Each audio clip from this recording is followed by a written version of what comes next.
네, 안녕하세요. 주식은 역시 기릿기릿의 히릿입니다. 안녕하세요, 기린이분들. 자, 오늘은 시장에 새로운 관심사가 떠오르고 있다고 해서 찾아왔습니다. 오늘 LS 머티리얼즈는 16%나 상승을 했고요. 그리고 범한 퓨얼셀은 25%나 상승하는 모습을 보였습니다. 그리고 이외에도 SK 이터닉스와 한선 엔지니어링은 어제 상한가를 기록하는 모습을 보였는데요. 여러분들이라면 이 주식들의 공통점이 뭔지 다 알고 계실 겁니다. 바로 SOFC입니다. SOFC는 고체 산화물 연료전지라고 하는데요. 3세대 연료전지라고 합니다. 그런데 이 친구가 왜 갑자기 이렇게 시장의 주목을 받고 있는 건지, 그리고 이게 도대체 뭐 하는 건지 다들 아리송하실 텐데요. 여기에 대해서 아주 간단하게 그리고 빠르게 알아보도록 하겠습니다. 그럼 함께 알아보시죠. Let's hit it! SOFC는 고체 산화물로 만든 전해질을 이용하는 것으로, 그러니까 세라믹 같은 걸 이용한다고 하더라고요. 연료와 산소의 전기 화학 반응을 통해서 전기를 생산하는 발전 장치라고 합니다. 그런데 이 연료라는 게 천연가스, 수소, 석탄가스, 바이오가스 등 다양한 연료를 사용할 수 있어서 그만큼 연료의 안정성을 가지고 있다고 하네요. 그리고 고온에서 작동하다 보니까 발전 효율이 높다고 하는데요. 보통 50에서 60% 정도의 발전 효율이 발생하는데 열 에너지까지 더해지게 되면 85% 정도까지 올라갈 수 있다고 하더라고요. 그리고 전해질이 고체이다 보니까 관리도 훨씬 수월하다고 합니다. 하지만 가동 시간이 길고 열 충격에 취약해서 발전용으로 주로 사용하게 된다고 합니다. 오케이 히릿, SOFC가 뭔지 대충 조금은 알겠어. 근데 갑자기 왜 오르게 된 거야? 그걸 지금부터 알아보겠습니다.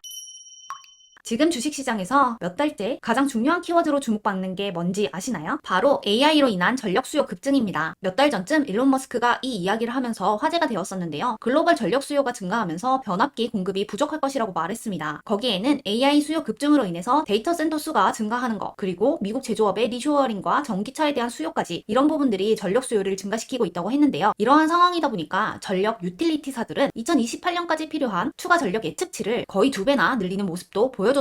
그러다 보니까 변압기와 관련된 HD 현대일렉트릭 같은 변압기 관련주들이 먼저 상승하는 모습을 보여줬고요. 거기에 이어서 변압기가 들어가면 야, 전선도 필요한 거 아니야? 하면서 전선도 함께 올라가는 모습을 보여줬습니다. 그리고 그 다음 흐름으로 이어지는 게 바로 이 SOFC죠. 일주일 전쯤에 SOFC와 관련된 뉴스 기사가 하나 떴었는데요. 블룸에너지가 인텔과 협력해서 실리콘밸리에 최대 규모의 연료전지를 기반으로 한 데이터 센터를 구축한다는 내용이 나왔습니다. 그리고 우리나라에서도 이 데이터 센터로 인한 전력 감당이 힘들다라는 소식이 또 있었는데요. 국회 입법조사처의 보고서에 따르면 2029년까지 우리나라 신규 데이터 센터 수요는 700개 이상이 될 건데, 여기에 필요한 전력을 감당하려면 원전을 53개나 더 지어야 한다고 이렇게 분석을 했습니다. 그러니까 데이터 센터에는 그만큼 많은 전력이 필요하다는 건데요. 신재생 에너지 같은 경우에는 전력 공급이 불안한 측면이 있죠. 거기다 원전 같은 경우에도 짓고 건설하는 데만 해도 걸리는 시간이 꽤 많이 소요가 되죠. 그래서 관심을 받게 된 게 바로 이 SOFC라고 하네요. 자, 그럼 이쯤 되면 궁금해지죠. SOFC에는 어떤 관련주들이 있는 걸까요? 안 그래도 오늘 네이버 증권에서는 SOFC라는 테마가 생겼더라고요. 그래서 거기에 들어가 있는 종목이 이렇게 범한 퓨얼셀, LS 머티리얼즈, 한선 엔지니어링, 금양 그린파워, 아모센스, BHI, 두산 퓨얼셀, SK 이터닉스, 미코, LTC, SK D&D라고 합니다. 그럼 이 주식들이 SOFC에 어떻게 연관이 되어 있는지 최근에 움직임을 보인 종목들만 한번 체크해 보도록 할게요. 먼저 범한 퓨얼셀은 올해 SOFC 시제품을 제작할 예정이라고 합니다. 그리고 LS 머티리얼즈는 블룸에너지의 고효율 연료전지의 주요 부품 공급사라고 하고요. 한선 엔지니어링도 마찬가지로 블룸에너지에 SOFC용 플러밍 모듈을 공급하고 있다고 합니다. 금양 그린파워는 SOFC 발전소인 금양 에코파크의 지분을 보유하고 있다고 하고요. 아모센스는 블룸에너지와 SOFC 기자재 부품 개발과 국산화 업무 협약을 체결했다고 합니다. 두산 퓨얼셀도 SOFC 기술 확보를 추진 중이라고 합니다. 자, 지금까지 SOFC에 대해서 아주 간단하게 관련주들은 뭐가 있는지 살펴봤었는데요. 여러분들의 투자에 도움되는 정보였으면 좋겠습니다. 지금까지 시청해주셔서 감사합니다. 히릿이었습니다. 빠이요!